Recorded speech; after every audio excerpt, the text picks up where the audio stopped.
All right, we are live. Joining me today, an extra special guest who needs no introduction today, one assumes, Professor Noam Chomsky. Thank you very much for joining me today. I really appreciate you taking this time to have this conversation. Pleased to be with you. Thank you. So I know you're well known for your views on language and issues related to that, and maybe less known for some of the things about specifically related to consciousness.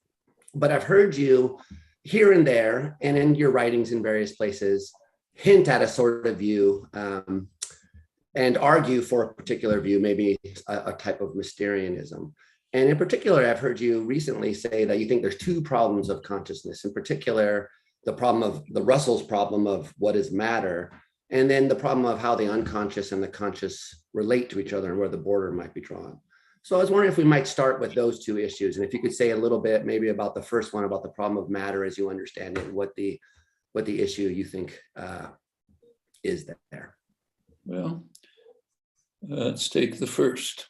Russell pointed out about a century ago that we have perfect knowledge of consciousness, can give the most detailed information possible about my consciousness. You can too. What we don't know is how it relates to matter. And that's because we don't know what matter is. So, as he put it, our most confident conception is the nature of consciousness. The rest of our scientific activities are an effort to make sense of the rest of the world, including how consciousness fits into it. This idea has been extended especially by Galen Strawson, young philosopher who's not so young anymore, but by my standards, a young philosopher who's done very interesting work carrying this forward. And he puts it much more strongly. He says, we know everything about consciousness, we know nothing about matter. If you look back at the history of this concern, it goes back to Newton, there really wasn't much discussion of consciousness in the philosophical literature until pretty recently, but of course has been discussed. Newton, as Newton put it after Principia, he said, we know so little about matter that we don't know. We cannot say that all matter is not alive. That when you get to, say, Sir Arthur Eddington, same time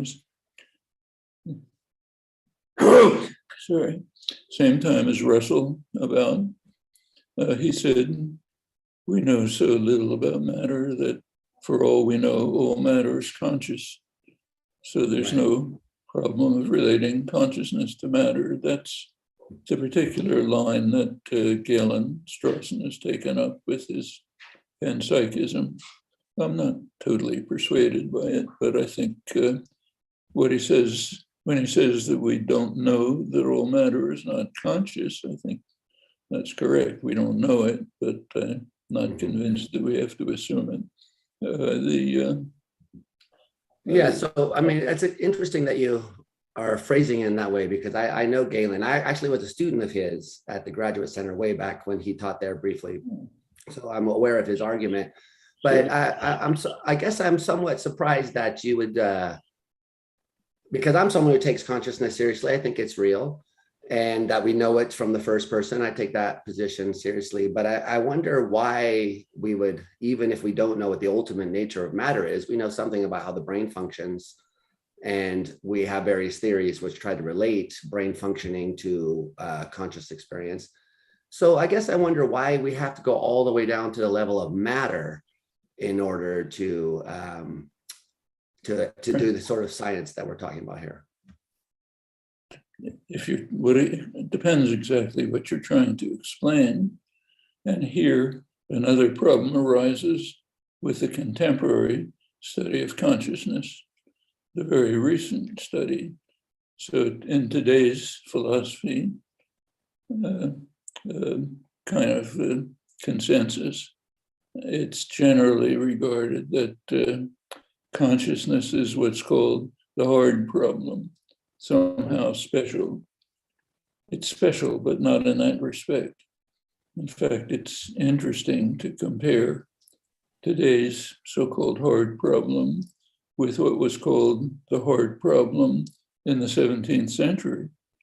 In the 17th century, there was a hard problem, what Sir William Petty called the hard rock in philosophy, motion. How can motion take place? How can bodies interact with each other with repulsion and attraction? That was the hard problem. And notice how it was dealt with as compared with today's hard problem. Striking difference. It was dealt with by trying to determine as fully as possible the properties of motion. So you formulate the properties of motion, then you ask the scientific question, how can these be accounted for by a legitimate theory of science? Legitimate meant something in those days. It meant mechanical science. Yes, exactly. Okay, so, and then, Descartes thought he had shown how it could. Newton disproved that. Newton's own conclusions he regarded as totally absurd, agreeing with Leibniz, Huygens, other great scientists who recognized that he had not produced a theory, a conception of the world that was legitimate in the sense that it was understood. That became scientific common sense. That led to Newton's comment that we know so little about matter that we can't say that it's alive, that it's not alive, we cannot say. Science but notice the comparison with today. The way that problem was proposed, we first state the properties of the hard problem of motion, then we seek a theory to explain them. And finally, they decided it can't be done. So they abandoned it. Science moved off in a new direction to keeping to intelligibility of theories as the highest goal. Newton's theory was, of course, intelligible. That wasn't the issue. Now it took a turn to today.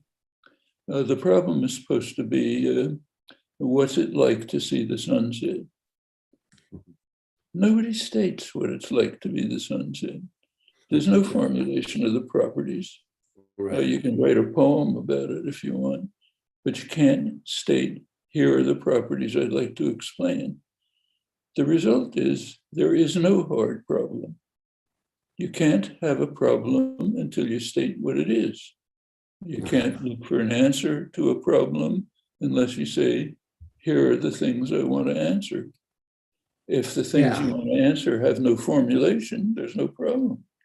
So today, I understand what you're saying, and I want to agree, but let me see if I can ask this question, because it seems like there's maybe a little bit of a tension, or at least it seems that way from my point of view, between your saying that consciousness is what we know most intimately and most securely, and also that we can't study, we have to study it only from the third person. Because it seems like we're missing part of the data here, which is this first person specialness thing.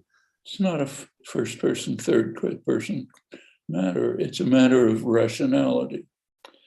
I can describe my current consciousness in great detail, but I cannot tell you what it is like to be me. It's meaningless. I can't tell you what it's like to be a bat, of course. I can't tell you what it's like to see the sunset.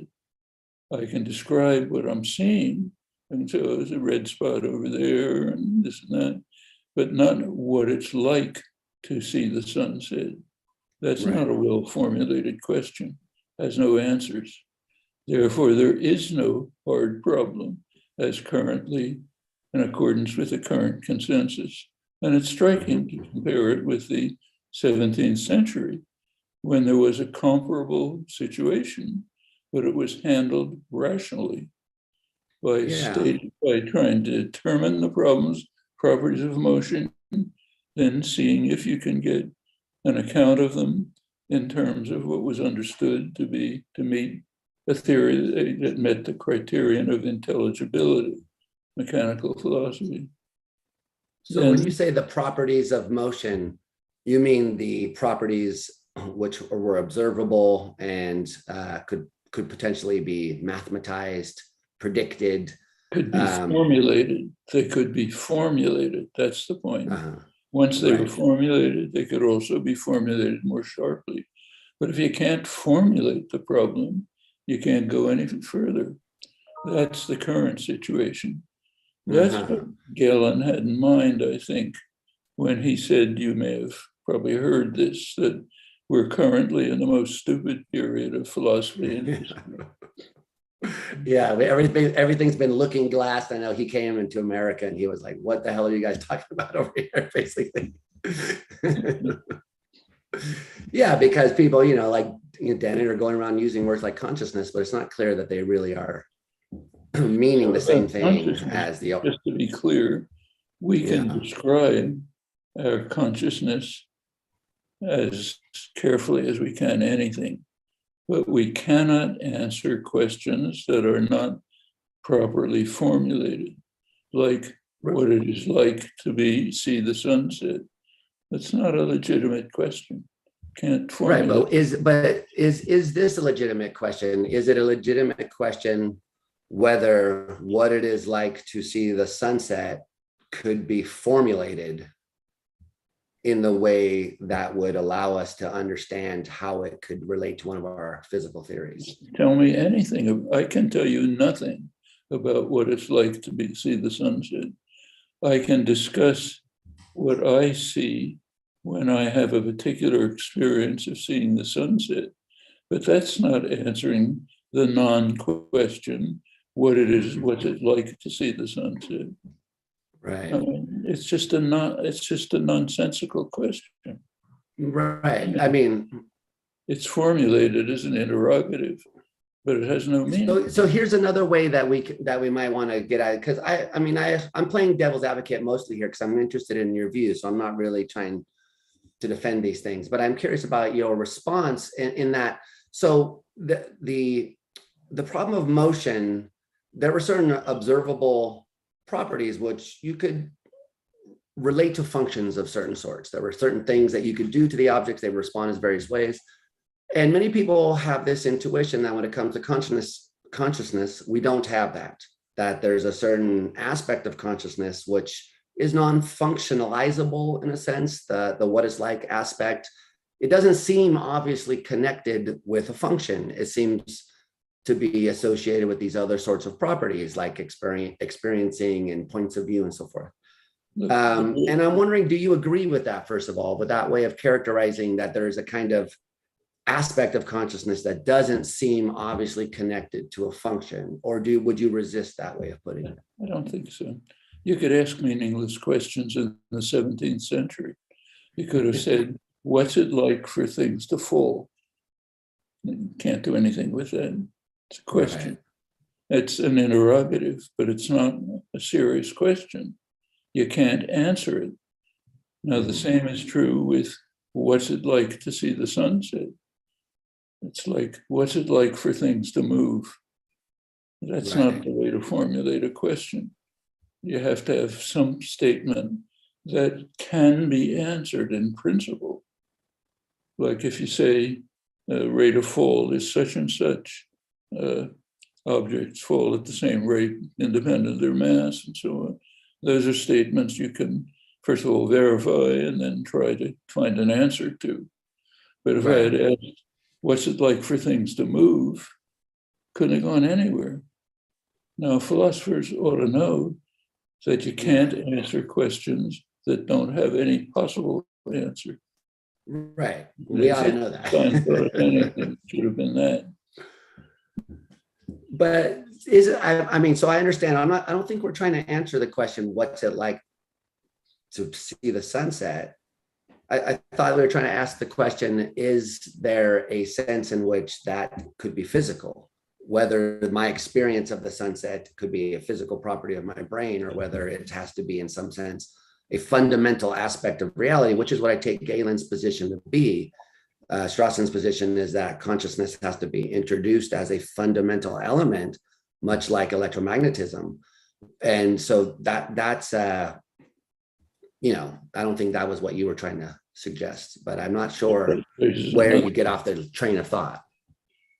That raises another non-question. What is physical? That's right. The same as what is matter.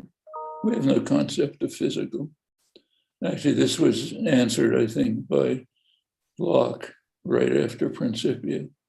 Right after Principia came out, Locke understood that it had shattered the general conception of science since Galileo, modern science. And so he put it in his theological framework. I'll quote it. We can then remove the theology and make the same point. Yeah.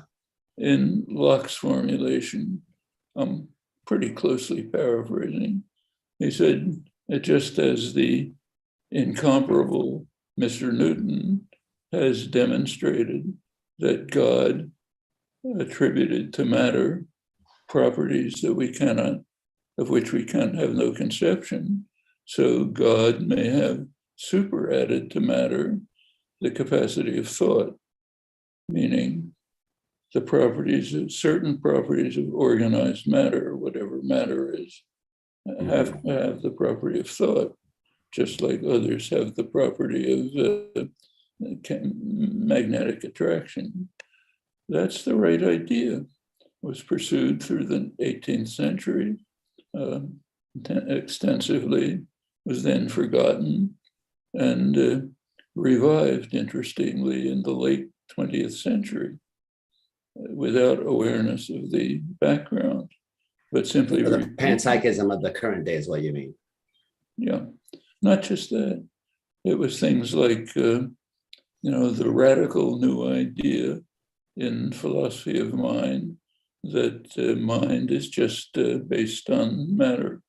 In other words, Locke, nothing radically new about it. Right, what was called the astonishing hypothesis that mind is a property of matter. Yes, exactly what was obvious immediately after Newton.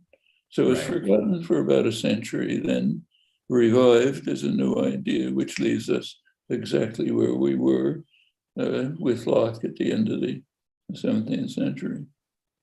Yeah, so I'm curious about this because I understand the situation in the 17th century with Newton and the forces that are acting at a distance, being very spooky.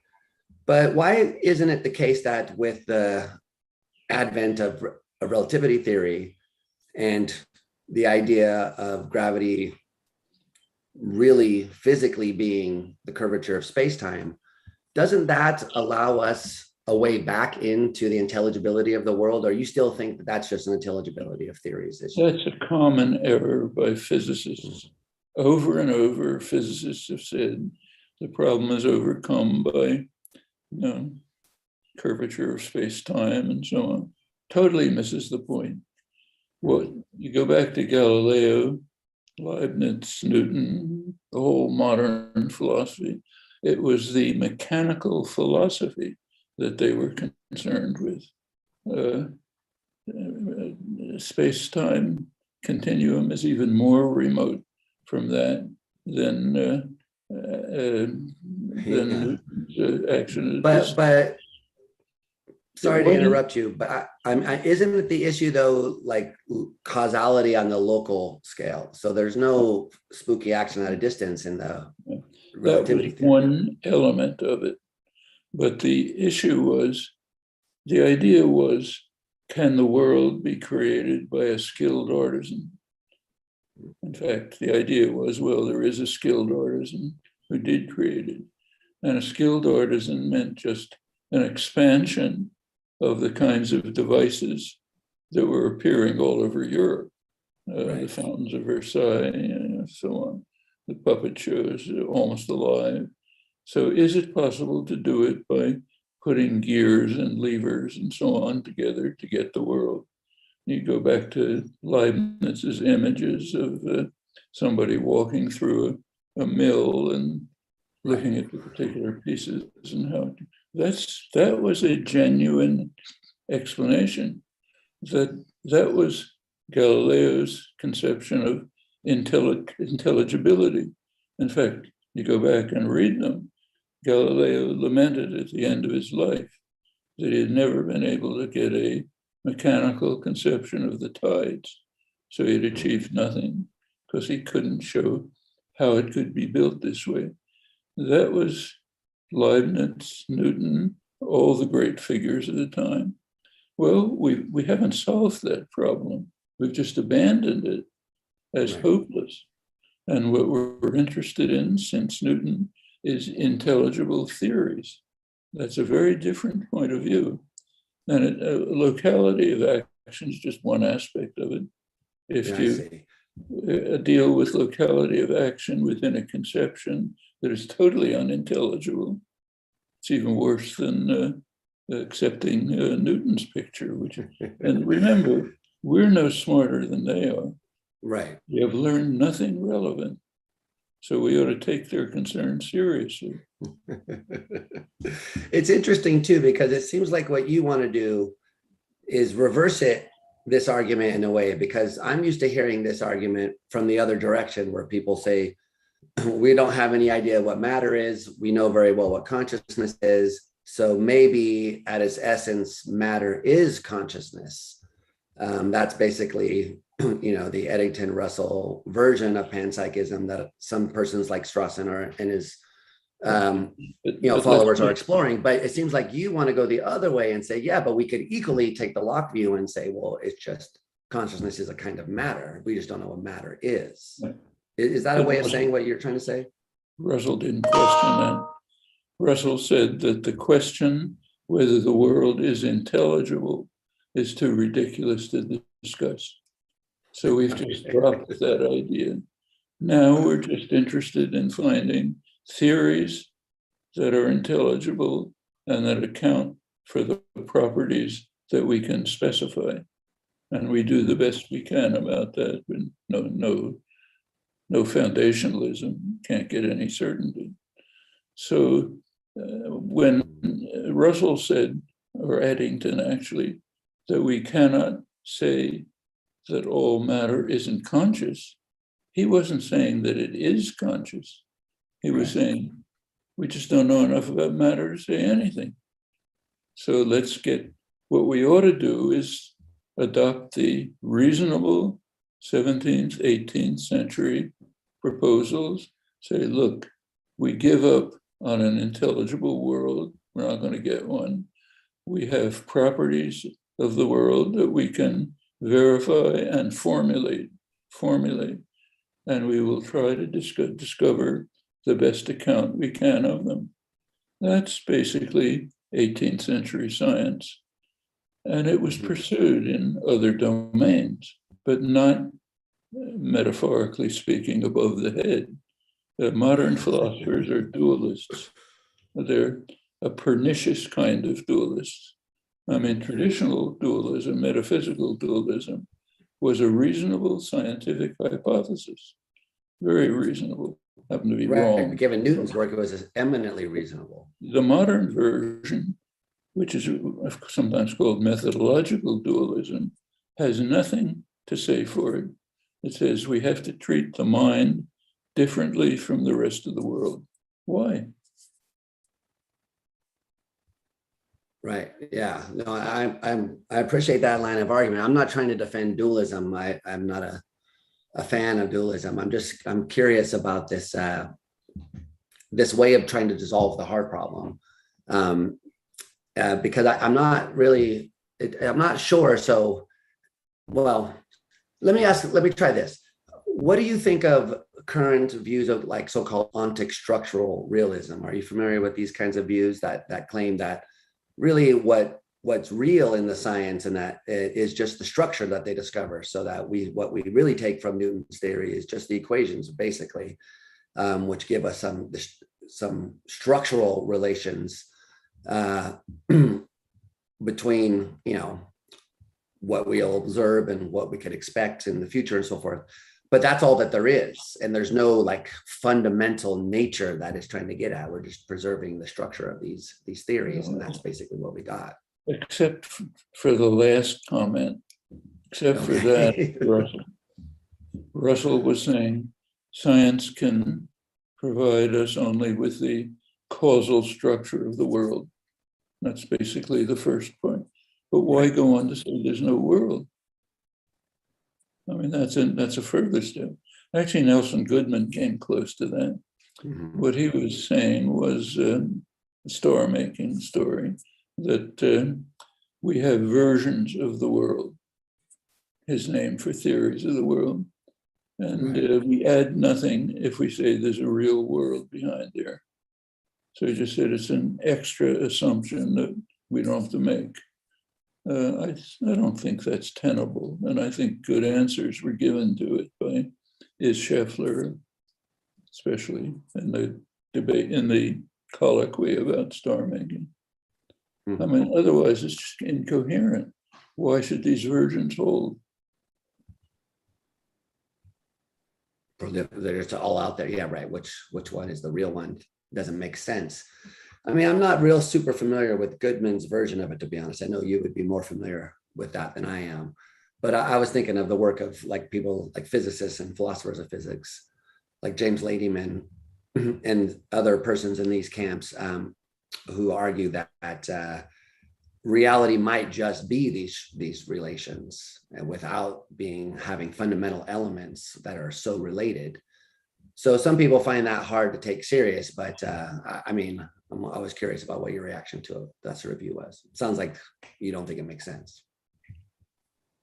It's a tenable position. We could say there's nothing but our theories of the world, which present a kind of what Russell called causal structure of the world. But why should I go on to deny what is perfectly obvious to me, that I'm now have my finger on the keyboard of a computer? I don't see any reason to deny that. Why would the first thing entail a denial of the second? If that's what it is to have your finger on the keyboard, then that's what it is. If that's just a bunch of structural relations with no relata, then that's, you still have a finger. It's just fundamentally, it's different than the science might have thought. Here, I think, conservative, we ought to take Russell more seriously. The thing I am most confident about is that I have my finger on the keyboard of the computer. I can construct theories. I can't, physicists can, which say here are the structural relations that account for that. But I'm less confident about them than I am about my finger on the computer. So why should I give up what I'm confident about? They don't give me any reason to do that. They just say, This is as far as I can go. Okay, that's as far as you can go, fine. I'll still hold on to what I'm most confident about. There's no argument against it.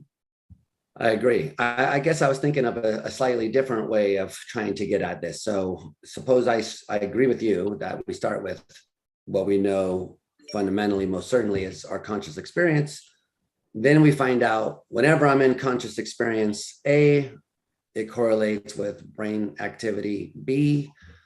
We learn some stuff about brain activity B.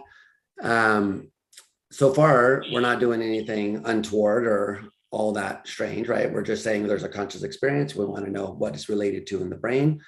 Then we find out we have some theories about maybe which part of the brain activity is relevant, maybe the visual cortex, maybe other areas, and so forth and so on.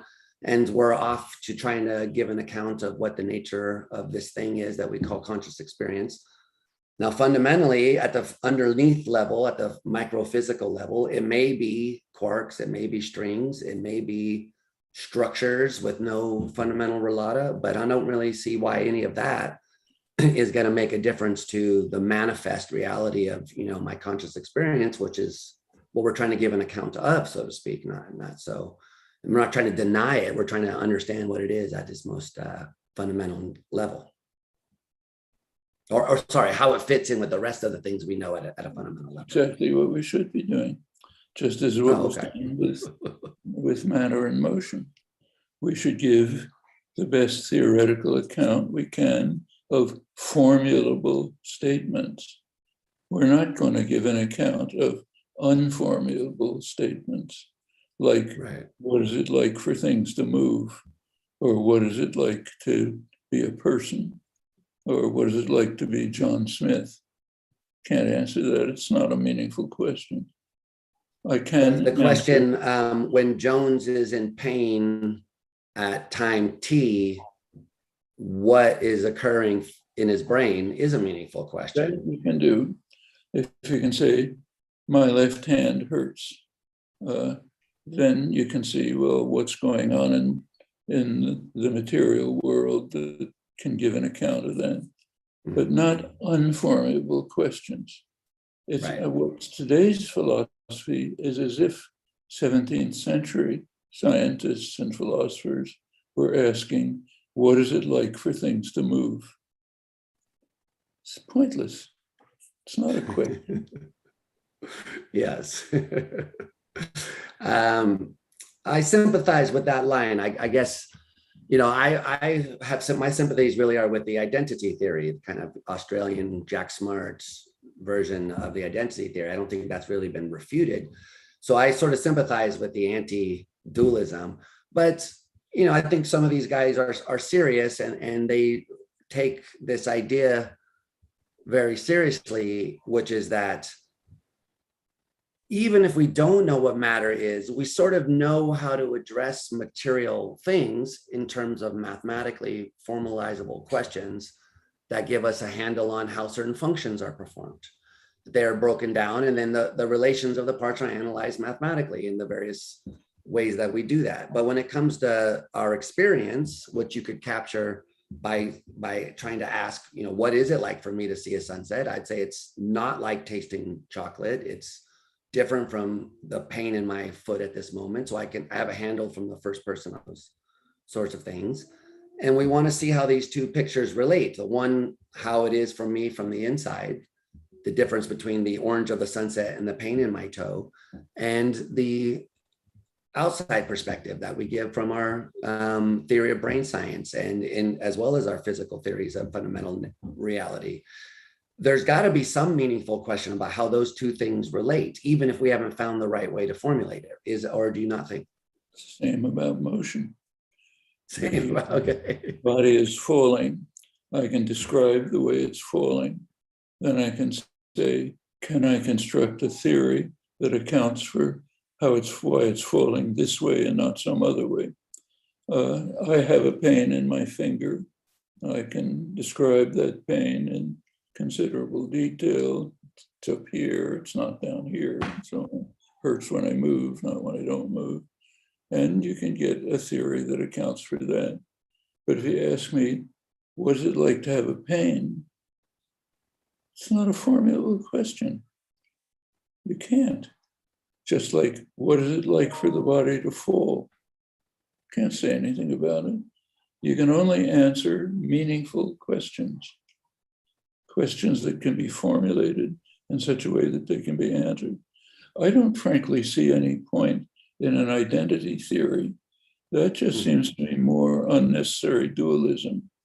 There's the fact that I look at you and I see a person. That's Descartes' example.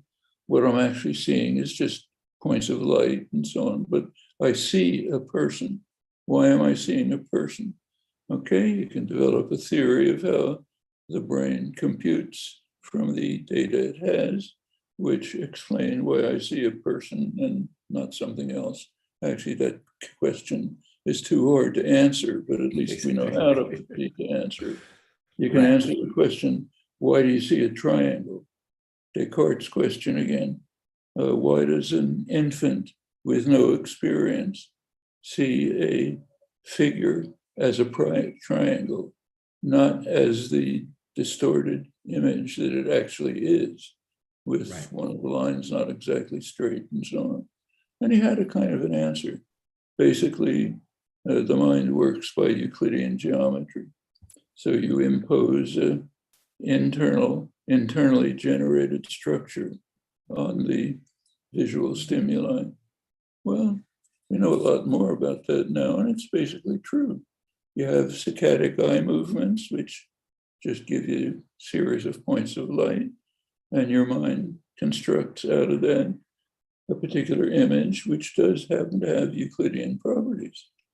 So that's the nature of the structure of the brain. By now, you can even get it down to the cellular level. Now, here's what particular neurons do, and so on and so forth. Okay, that's the way to deal with an answerable question. But if you ask me, what's it like to see a triangle? I'm not going to get anywhere with that. Yes. And incidentally, here the second question comes up that you mentioned at the beginning.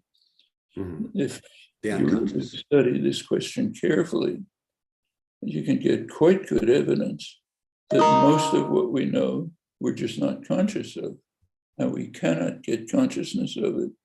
And the mental activities that are taking place that yield what we call consciousness are actually totally inaccessible to consciousness. So the break between conscious and the rest is a very dubious break. You're not going to get good theories because you're leaving out a lot of what penetrates into them indissolubly. That's very clear in the language case. If you look at what we call talking to ourselves, inner speech, is actually superficial externalized speech. It's not what's going on in our minds. We have third-person evidence of what's going on in our minds, and it interacts indissolubly with the fragments that come to awareness. And we're not going to understand those fragments unless we look into the things that enter into it. So I think there's a double error in modern philosophy. One, in isolating consciousness from unconscious mental activities that are interpenetrating with them. And the other is to pose unanswerable questions about consciousness. I think that's the double error. Yeah, that's very interesting. So this second, I've heard you talk about this before with the inner mental dialogue, asking questions about whether sentences rhyme, for example. So the idea is that in the actual computations that are underlying those thoughts of mine, there are no rhyming elements. So the very idea that there's a rhyming element in a mental language is kind of nonsensical. Is that the line of argument? Yeah, and that goes on just for what we understand when we hear a sentence. A lot of it is completely beyond consciousness. We can work out what it is pretty well, in fact, interesting conceptions, but you can't separate out the parts that are conscious. They just don't fall out as a reasonable category. They're kind of a scattering of fragments that the mind is putting forward. And in fact, if you introspect carefully, you can actually see this. What we call talking to ourselves is far too fast to be articulated. Just take any common experience. Things happen in a microsecond that you can't possibly formulate. So some kind of things are happening, bits and pieces reach consciousness. We can find others by some introspection, but much of it is just beyond introspection. It's kind of like I've compared it sometime to what's called the enteric nervous system. We have this huge nervous system with billions of neurons, and pretty much the same as this one, but it controls most of what's going on in the body. Digestion and everything else can't introspect into it. All you know about it is when you have a stomach ache, something's going on. Right. So So that's the other, it seems like the other, on your critique of the current philosophical approach to the mind, the other aspect of it is that many philosophers rely on the introspective access as giving them some of the final word, when most of what's going on we don't have access to, but we also have a real firm grasp on our own conscious experience, because that's how we started this conversation, was by pointing out that that's the thing we know with the most certainty. And so there is this kind of strange luring or beckoning by the consciousness introspective processes, kind of assuring us that they're giving us all the info, whereas we know that they really aren't. So it's a bit, we're in an awkward situation theorizing from the first point of view. The world is awkward. It's awkward that things of different mass fall at the same rate. It sounds ridiculous, in fact. Right, exactly. It happens to be true. What can you do? It's my students still deny it when I tell them that. They still are not. They're not buying it. But there's more to say about conscious experience. Let's go back to Russell in 1928. The thing we're most confident about is conscious experience. Then we try, with our mental capacities, to construct an explanation for it. One of the things we discover is that our conscious experience is not immediate experience. It's constructed. So our conscious experience already is not our immediate experience.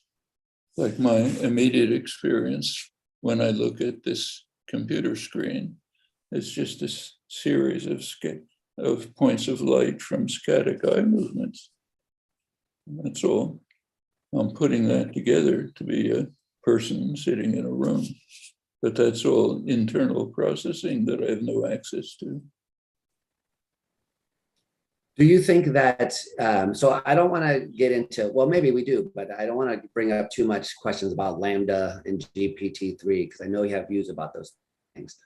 But I wonder if you do think in any way at all, whether the kind of consciousness we have is simulatable or reproducible in a digital format. I mean, all of that is a bad joke. First of all, it has no theoretical content, none. Like, suppose I go to a physics conference and say, I got a great new theory that accounts for all laws of nature, whether they're known. All bets are off. Known, and it's so simple, I can say it in 2 words. Anything goes. Okay, that includes every law of nature, every actual one that we don't know.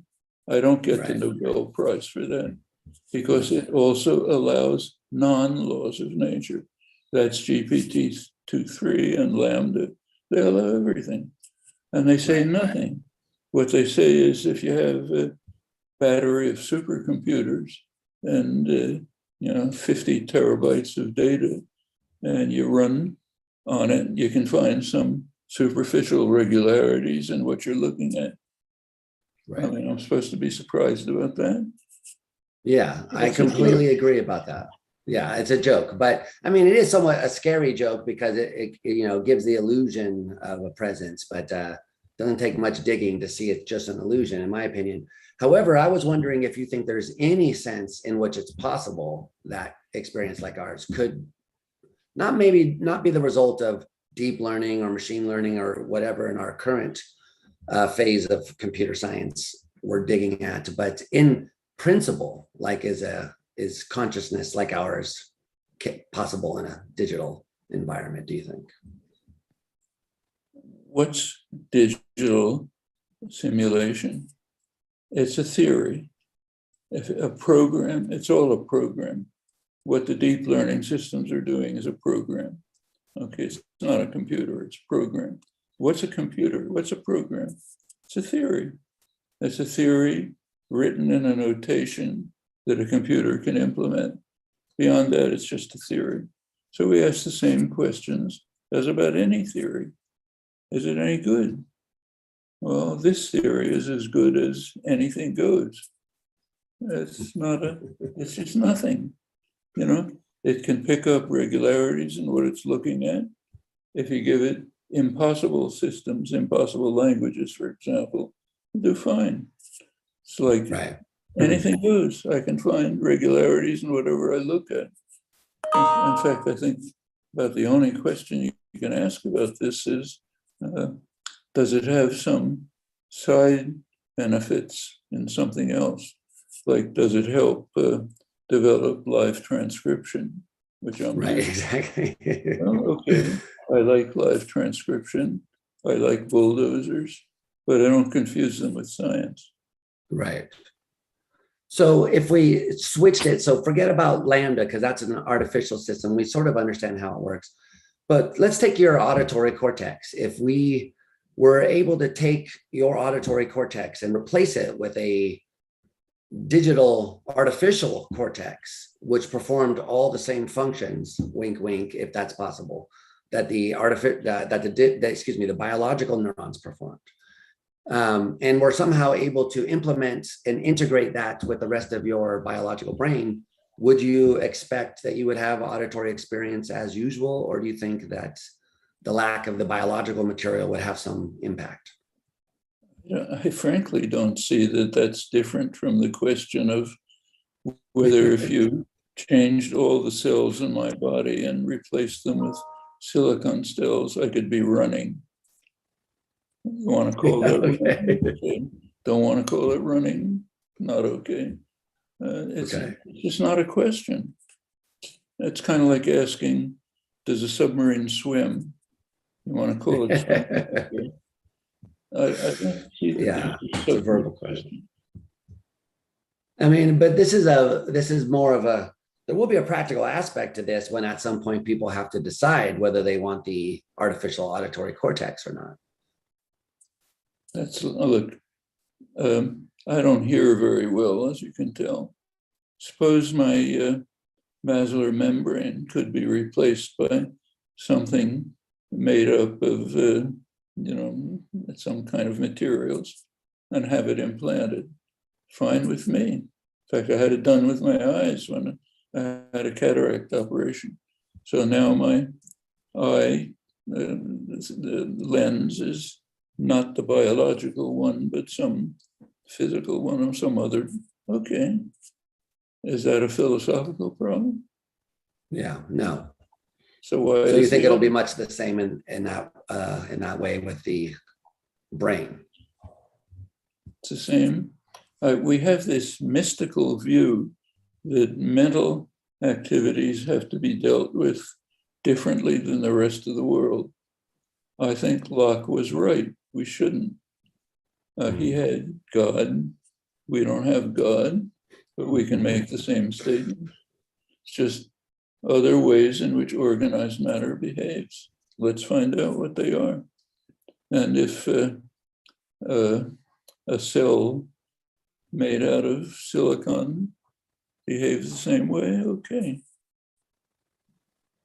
I would say that I'm seeing, even though I'm using a lens that's not biological.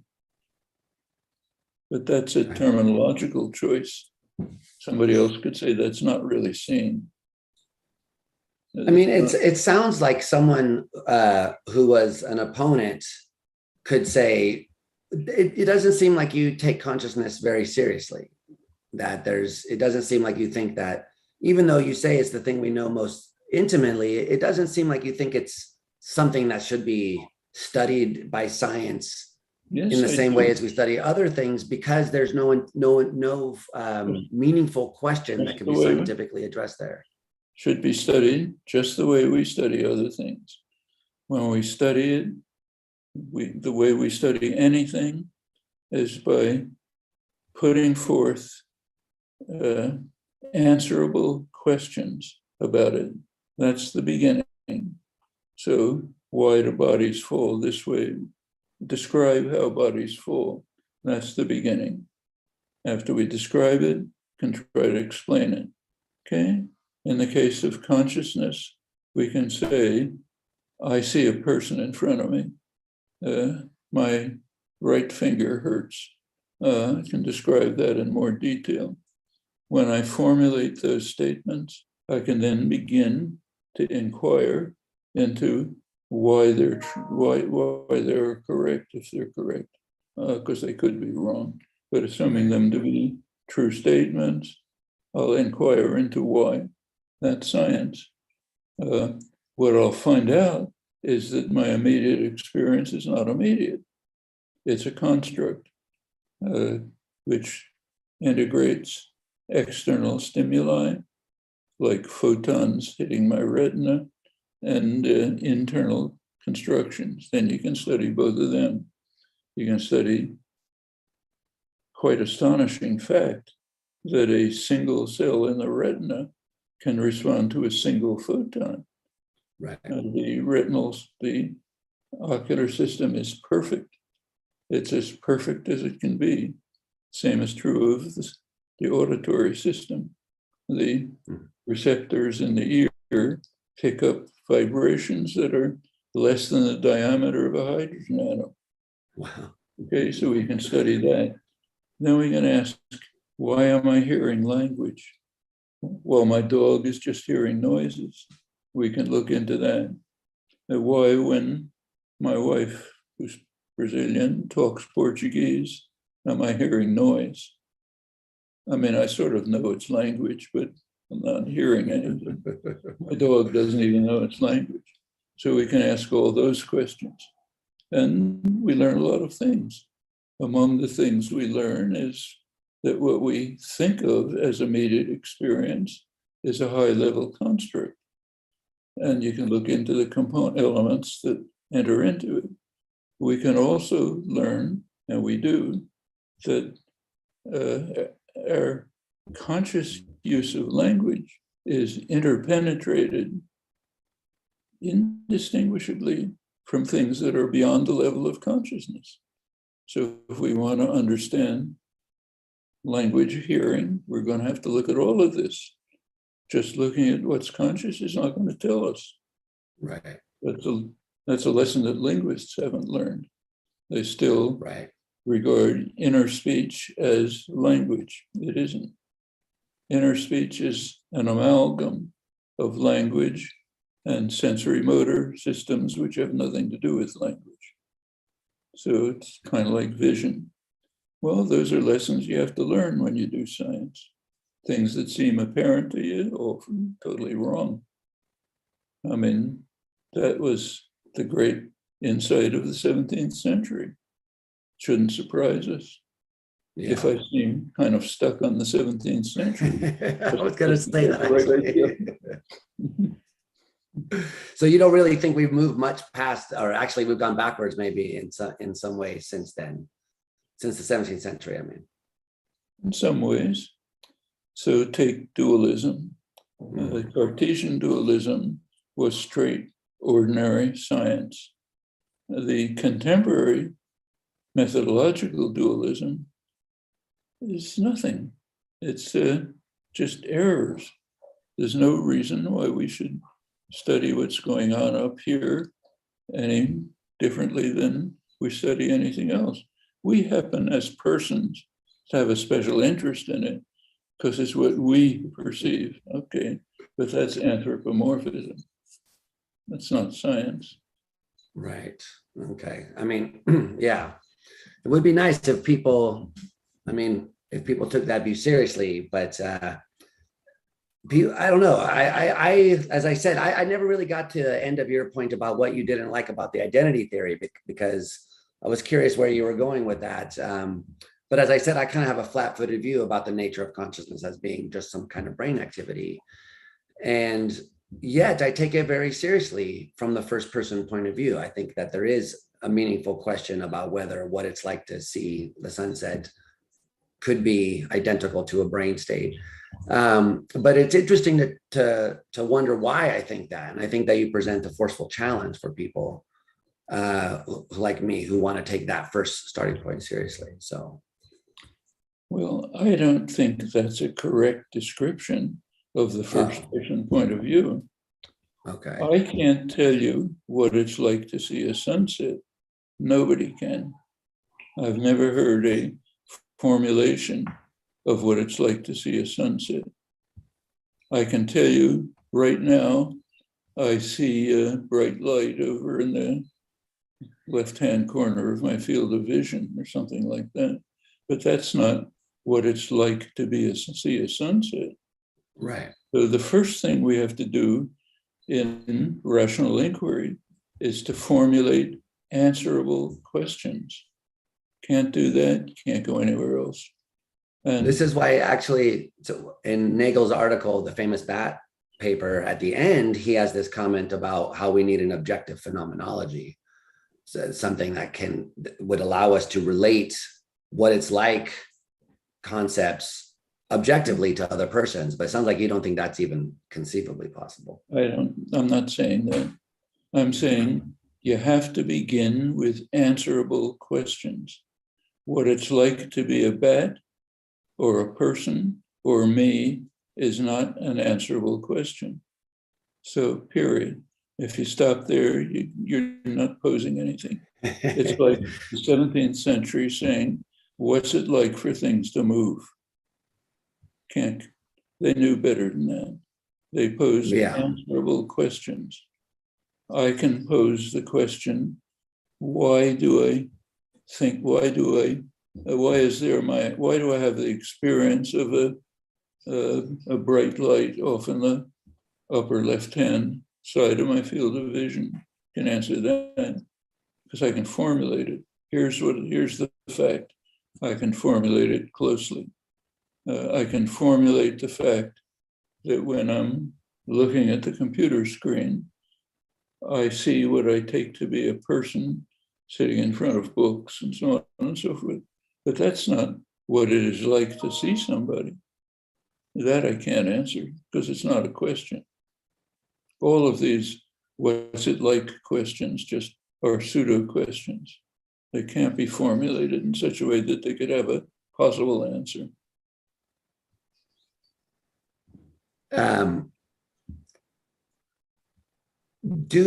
So to me, it seems like there's two separate questions. I know I'm getting hung up on this and I should let it go, but I just try one more time.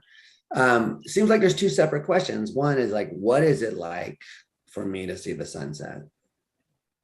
That does seem hard to relate to you. It seems subjective, ineffable, whatever those words you want to use. But the other question is whether that thing which is subjective and ineffable could itself be a property of the brain.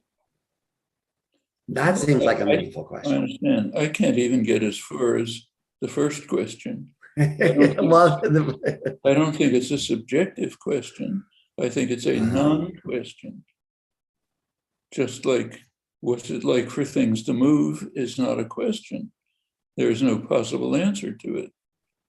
I mean, you don't have a possible question unless a real question, unless there are at least possible answers to it. Yeah. And what's it like to see the sunset is not subjective because it's not anything. It's not a possible answer to say that it's not like seeing blue. It's similar to seeing pink and less similar to seeing purple or whatever. I mean, you can sort of give an account of what it's like to see the sunset in terms of its relation to other. That formulation is find your way out of the fly box. Yeah. Okay. It's not a question.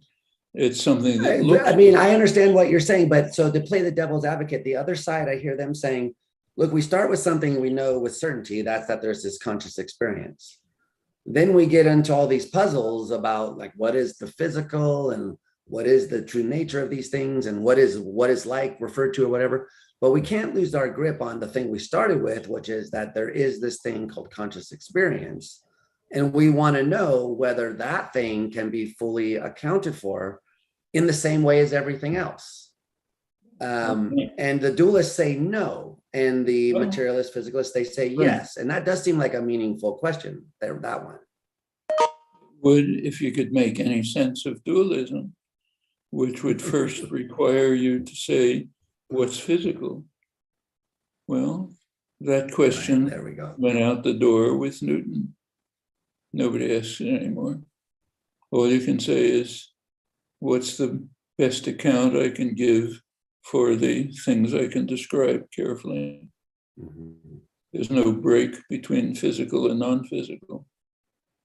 Physical is kind of an honorific term.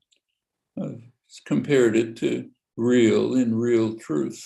What's the Right. real truth? It's not any different from the truth. Yeah. Yeah, exactly. That's a good one. I never thought of that before, the real truth. So there's just, so this whole enterprise on the metaphysics of consciousness, on your view, is just fly bottles, just people being confused by the way the problems are set up and ignoring that we don't really understand the questions we're asking. We haven't formulated a question. I mean, if somebody says, what's it like to see the sunset? I understand the utterance, but I understand it well enough to know that it's not a well-formed question. It may have the syntactic structure of a question, but to be a well-formed question, it must be something that has possible answers.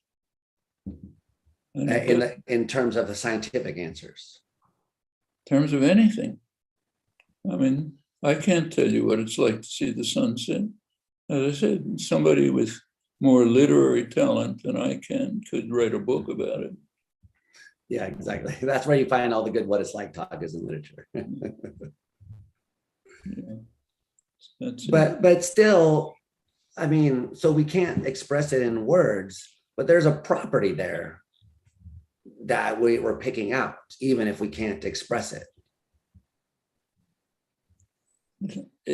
I mean, I would compare it to what it's like for things to move.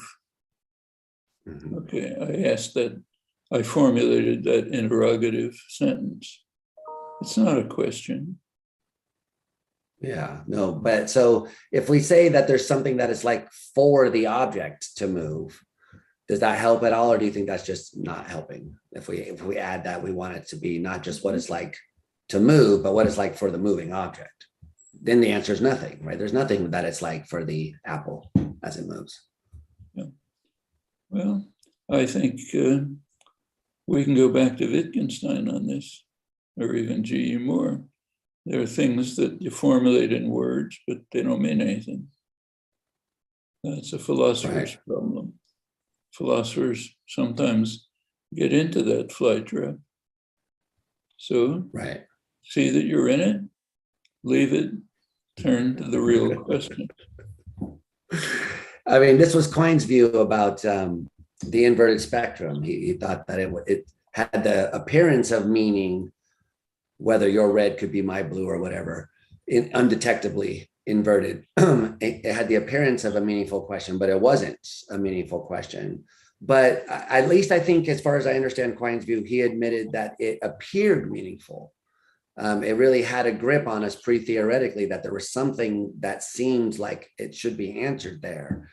Would you agree with that, at least, that pre-theoretically there seems to be an issue, and then it's only when you clarify it that you realize that it's fly bottles? Or do you think that not even pre-theoretically is there an issue?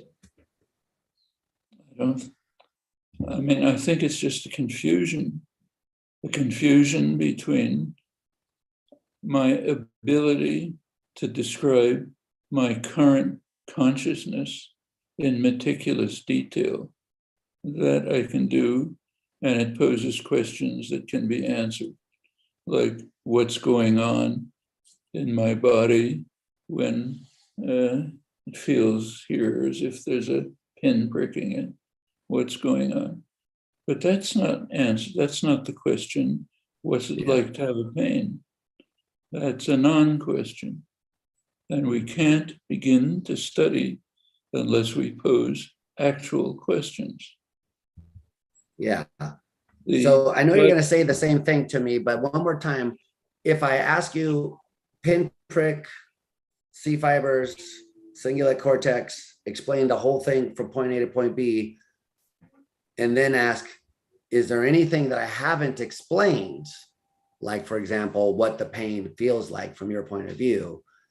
The answer is that's a nonsensical question. It's a nonsensical question unless there's a possible answer to it. Or have I given all the answers? I mean, it's like going back to why does this cup fall when I let go of it? Well, there's kind of an answer. Here are the laws of nature. But you can say, well, something's missing. Why does it decide to fall? Okay. Yes, I see. That pesky cup. Okay. I know you're very busy and we're running out of time here, so I'm pressing my luck a little bit by changing topics. And I wanted to ask you, if I could, about your response to Kripke's rule following argument, because I've heard you talk about it recently. And basically what you've said was that you think philosophers have this strange conception of what it is to follow a rule and what about words having extensions. And, I know some of these philosophers who do have those views. So I am curious in particular about the kind of skeptical paradox that Kripke saw coming out of, the so-called Kripkenstein paradox. So I guess as a way of warming up, I wonder so when we add things like 7 + 5, do you think that we appeal to a rule in computing the sum? Is that like a typical thing? Because I sort of think that's what the issue is about, is whether when we consciously engage in these activities, whether we're appealing to the rule for justification. When I myself add 7 and 5, what I actually do is, by now, of course not, but when I was 10 years old, what I did was do what the teacher told me to do. I think, okay, what's 7 + 3? That's 10. What's left? 2 things. So add 10 and 2, you get 12. That's the rule I followed. Now, that's not actually what's in my mind. What's in my mind is knowledge of arithmetic, but that's not conscious. I can't look into my mind and find the knowledge of arithmetic that I have. Like if the teacher had told me, take 7, add 3, and then add 5, that wouldn't have worked because it didn't fit what is built into my mind. Those are not rules I appeal to any more than I appeal to a rule when I digest food. They're just part of the way things work. So you couldn't teach someone the wrong theory of arithmetic. Another way that philosophers have succeeded in confusing themselves. You don't follow rules by appealing to them that way. And the rules of language are like that. I don't know what they are. I mean, you can study them from the outside. Turns out pretty tricky. When you, suppose I say, many books were stolen from the library, that has a meaning. It means there's a thief around. Now, suppose I say many books are easy to steal from the library. Doesn't mean there's a thief around. It means some particular category of books, maybe biographies, are easy to steal from the library. That's part of my knowledge. I mean, I think I now know why, but it turns out to be pretty intricate. It follows from quite intricate theories of how the mind must work, but nobody's conscious of it.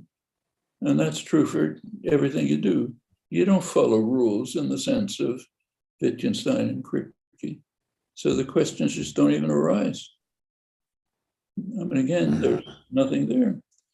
Take a look at Wittgenstein's arrow problem. You see an arrow and you turn to the left. Well, hasn't been studied, but I presume my dog would do the same, because it's probably just some built-in thing about how the visual system works. The question just doesn't arise. I mean, Kripke has an argument that I think would apply to those things, which is related to this, which is his argument against functionalism, which basically, as I understand it, given that any material object is finite and will break down after a given time, we can't ever say that it is computing, like, for example, the arithmetic function. There will be some numbers above which it has never computed the sum of. And if it breaks before that time, then I guess his idea is that we can't really say unless we built the machine and therefore know what algorithm is installed in it. But with the brain, we don't know that. So you agree with this line of argument? Yeah. The problem does arise within the functionalist framework. So let's abandon the framework. Philosophers constructed some kind of a framework within which paradoxes arise by reductio that says, let's drop the framework. But what else is there in the case of functionalism? It seems like if we're not going to try to explain how the mind works in terms of functions being implemented in some way by mechanisms that we can describe, then what is the science of the mind? What was going to replace it? What's going to replace it is what we were talking about before. So I look at take Descartes' example again. An infant without experience looks at something and sees a triangle. Okay, let's explain it. Well, you start with the Hubel-Wiesel experiments about individual neurons in the visual cortex, which respond to a line, but not a curve. And you sort of build up from there, and you get a picture, which the picture isn't worked out yet, but you can see where it'll go. It'll give you that what you see or think you see is a Euclidean figure, because that's the way the brain is working. Well, we can do that for other things. Then there are no more questions to ask. Not what does it feel like to see a triangle? Right. So it's just all normal science all the way down the line until there's no more questions to ask. That would be nice if that's the way that it worked. The stopping point for many people is the bit about consciousness. And it feels like if you can't explain it or understand it, we don't want to ignore it. I mean, it seems real, right? So if we can't understand it in the way that we understand other things, and if we have to dismiss something which many people take as like the obvious starting point for all theorizing, which is our own conscious experience. I guess you're not endorsing illusionism or denying that conscious experience is real in any way, but it does sound in a way that some people could misinterpret what you're saying as a kind of endorsement of illusionism. Just a common sense observation. If some question can be formulated, we can try to answer it. If it can't be formulated, by definition, we can't try to answer it. And the question, what it's like to see the sunset, can't formulate it. Mm-hmm. It's not a question. There's an interrogative sentence, but not a question. So no possible answers, don't try to answer it. And just to be clear, you think this is a problem for this is a problem for physicalism, idealism, panpsychism, all the isms that try to understand the nature of consciousness. You think it's not just physicalism is what I'm saying, right? No, the question doesn't arise for any of them because it's not a question. Unless something is a formulable statement, which an interrogative, which could have an answer in principle, forget it. It's like asking, again, what is it like for something to fall to the ground? Yeah. Not the way to formulate the question. So I'm almost afraid to ask about Mary and the black and white room. But so do you think Mary doesn't learn something when she comes out of the room, or she just learns a new fact about an old fact? Or do you have a take on that, or do you think that's not worth having a take on? Actually, that question was pretty much formulated by Russell in that same article, Analysis of Mind. The new versions are a little different. Dan Stolyar's written about that.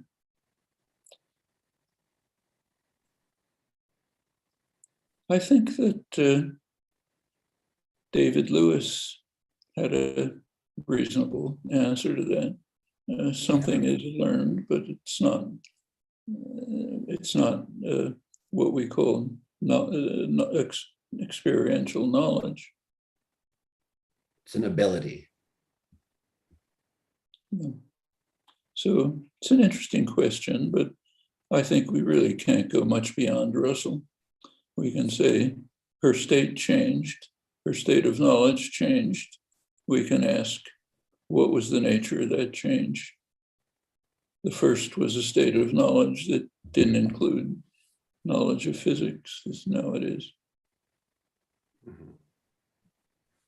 But you don't think she could have predicted in what way her knowledge would have changed before seeing the tomato or whatever it is she sees? Well, only if you're a true Leibnizian and you think that the properties of the world are necessary because of the principle of least action, which dictates that nature always picked the perfect way. So if that's correct, what Einstein called the miracle creed always seems to work, but what can we do? So if the miracle creed really holds, maybe for Leibniz's reasons, then you could predict the laws of nature. Mm-hmm. In principle, of course, not actually. And so then is what you're saying that I think those are quite non-trivial questions, because if you look at the history of the miracle creed, it starts with Galileo, who just stipulated nature is simple, we have to find out. Then you get the great mathematicians who proved that it was actually necessarily true in certain cases. Finally get to Leibniz, who makes it a general statement. Then you find the history of science, which over and over again comes to that conclusion. That's finally you get to Einstein and say, call it a miracle if you like, but that's the way nature works.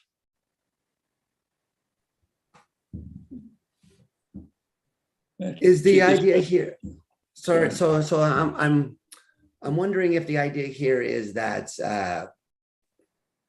since nature is simple, then Mary in her room should be able to predict these sorts of things based on the elegance and simplicity of nature. It should be intelligible to her, basically. She should be able to understand it. Is that the connection?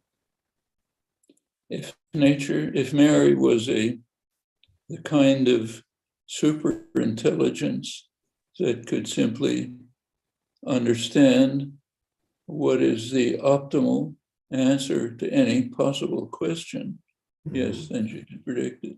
It's like saying if she was a super intelligence, she could predict all proofs. They're there, but doesn't make it easy to find them. Exactly. Okay, well, I could go on talking with you all afternoon, but I'm sure you're quite busy, and I just hear the kids getting home from school, actually, so I'll have to let you go. One of these days when the ball comes around again, maybe you'll come back for a second round, because I have about 70,000 more questions, but we'll take it as it goes. I really appreciate your time. This is a great discussion. Enjoy talking to you. Interesting question. Hang out for just, sorry. See you later. Bye. All right.